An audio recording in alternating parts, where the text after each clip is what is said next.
Welcome back to Law School 101. My name is Ariana and I am your guide for all things law school. We are still talking about law school applications, okay? Let's talk about letters of recommendation. You need 2 to 3 letters of recommendation. Okay, knowing that information, what kinds of people are we looking for? We're looking for professors who you spoke with one-on-one, who you interacted with one-on-one. So think of maybe people who taught a smaller class or whose office hours you went to a lot. That's a really good professor to potentially ask for a letter of recommendation.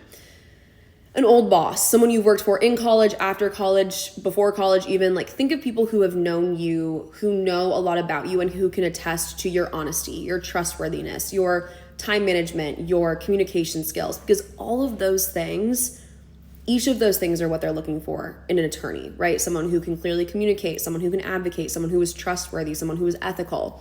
And so think about the people in your life who can speak to those things, right?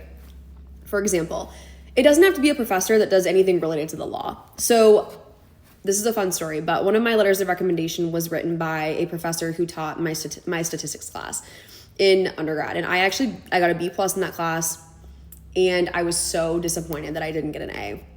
But I busted my ass in that class. I went to every single office hour, every single one.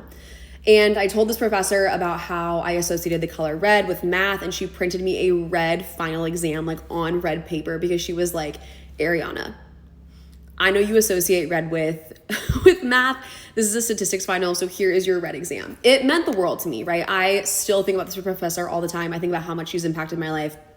I'm a lawyer, I don't use statistics, but she meant the world to me, right? And so when it came time to applying to law school, I was like, who else should I ask besides this woman who went out of her way to make me feel comfortable, but also who went out of her way to, I don't know, it's a funny story now, and in hindsight, it makes me smile, but she wrote a letter of recommendation for me, and it's truly one of the kindest letters I've ever read about myself, right? I had a professor who I did research for in undergrad write me a letter of recommendation. He's not a lawyer, he's a PhD, right? But he wrote a glowing letter of recommendation about how strong my research skills were and how strong my writing skills were. And I really do believe that both of those really, really helped me get into law school. And so it doesn't have to be someone who taught your pre-law classes, right? Think of professors who can advocate for you, who know you, who respect you, and who believe in you. Those are the best people to ask for letters of recommendation from. If this information was helpful, save this video, follow, because I promise there's a lot more information to come.